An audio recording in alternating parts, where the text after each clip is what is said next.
Hi everybody, Tim here with tonight's episode of Star Trek The Next Generation, Season 6, Episode 15, Tapestry. What a great episode. This episode's amazing. So, to kind of take a step back real quick, if you take out, I think Q was in like 12 or 13 episodes total. If you take out The Next Generation's premiere and finale, there's the episode of Voyager Death Wish, and then there's this episode. And those are the only 2 episodes, or 4 total, that don't have the word Q in the titles. Personally, I feel like this was a missed opportunity. I was doing some research about it, and they had a couple working titles, like When You Wish Upon a Q, and then A Q Carol. Personally, I kind of like the Q Carol, and if it were up to me, this would have actually been a 2-parter, but then this season would have had a lot of 2-parters, because it could have easily have carried over and have just done the story of A Christmas Carol, but with Q and Jean-Luc, which, I mean, Patrick Stewart's kind of famous for playing Scrooge in The Christmas Carol anyway, but they had different storylines, like some sort of childhood event, probably with him being in Paris, fighting with his brother, which would have been a great way to bring in Robert again, so I think that would have been nice. And then maybe seeing Picard on the bridge of the Stargazer, maybe even having to deal with the death of Jack Crusher. They could have done a lot of stuff. And they briefly touch on it in the very beginning when Q is there in his like white robes and the white background and stuff. And he's like, these are the voices of all the people who have died at your command. Like right there, you could have done a lot of stuff. This, like I said, this could easily have been a 2-part episode and visiting different parts of Picard's past. So that being said, real quick, it's interesting because we've seen Q earlier in this season, and then when this episode, remember, I'm doing all of The Next Generation and then all of Deep Space Nine. I'm not doing them in viewing order. If I'd been doing them in viewing order, Q was in Deep Space Nine in the last week's episode. So it's just kind of interesting that he popped up twice. So this episode is kind of a sequel to the Samaritan Snare from season 2. If you guys watched that video, that's the one where Wesley and Picard are basically in a shuttlecraft, and he tells the story of how he got his artificial heart. And it's the first time we'd heard about it. And he didn't want anybody to know about it. It was like this big secret, because he felt like it would weaken him as a commander, even though Dr. Polanski was like, you're an idiot. Like, who cares? And he tells the story of how he was a young, I think he said cadet. He was a young man, and he like picked a fight with a Nausicaan, and then the Nausicaan stabbed him in the back. So we heard all about that story, and this is the episode where we finally get to see it. Which, quick little side note, I mentioned it in that episode, and I'll mention it now. Rumor is that Patrick Stewart's one of the voice actors in Nausicaa Valley of the Wind, which is a great anime, and that's where they got the name of the Nausicaans, is because they wanted to pay tribute to that. So just for the anime fans out there, I thought that was kind of interesting. Picard's hurt in this episode, and he wakes up, and like I said, John Delancey's there, Q's there, and he white robe, white background, which I guess played havoc with the filmmakers. And John Delancey says that you're dead, Picard. And they have some great trivia or some great dialogue going back and forth.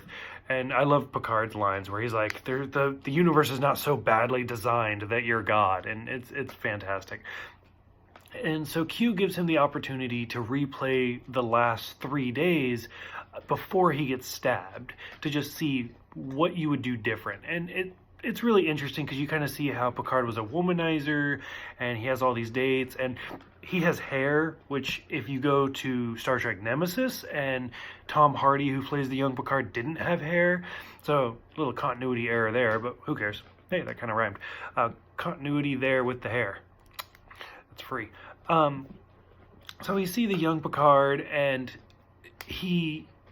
now that he has all of his knowledge now, he's doing things different. And like one of his friends, the one that plays Dom Jot with the Nausicaan, he's trying to stop, and he's trying to start a relationship with his other friend, and things just aren't falling apart, because where you're at in your 50s and where you're at in your 20s, you're 2 very different people, and he's trying to be both at the same time, and it's just not working.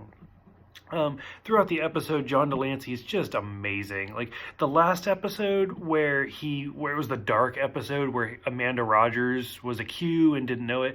He had just done John Delancey shone through that episode, but it was very dark. Whereas in this one, it's the classic Q we all know and love. And just some of his lines where he's like the bartender and then he shows up with the flowers and he's like, is there a John Luck Pickard here?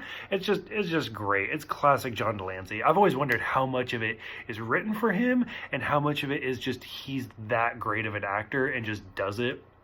Who knows? So in the end, Picard decides to not do the fight with the Nausicaans and he avoids getting stabbed.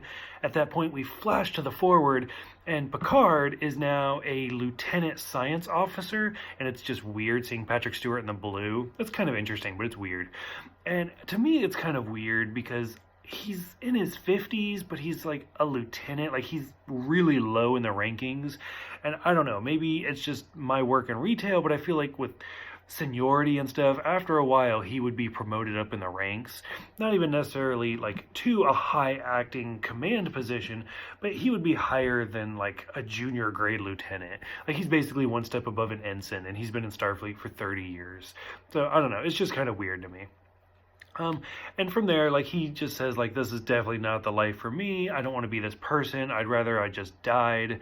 So John Delancey, or Q, puts him back to the fight scene, and he decides to do the fight and get stabbed in the back. Now, this is interesting because if you go back to the Samaritan Snare in season 2, when Picard told this story, he tells Wesley that he was stabbed in the back, and he talks about how it was a curious sensation, and he looks down and he just laughs. Now, when we come to this episode, they stab him in the back, and Picard, knowing that he's about to die, or thinking he's about to die, looks down and he starts laughing. So it's like they actually keep the continuity, and it's perfect, and you look at it and you're like, wow, that makes sense. Now, what I want to know for the writers is if, going all the way back to season 2, they had an idea that they were going to do this type of a Q story or see this interaction take place, or if it just happened to be luck. I don't know, but it worked. If it was an accident, it was a perfect accident. If it was like thought out and it took 4 years to get to this point, kudos to the writers, because you guys got your shit better together than anybody else I know. So for those who have seen this one, what do you guys think? Did you guys really like this episode? I love Q episodes. I've said that for every Q episode. I'll keep saying that because we still have five more Q episodes, 3 in Voyager, 1 Deep Space Nine, and the series finale. So I love Q. I think it's great. I think this is one of the best Q episodes. What do you guys think? Do you guys like it? Do you hate it? Do you think it's a good story? Do you think it's a good sequel to Samaritan Snare?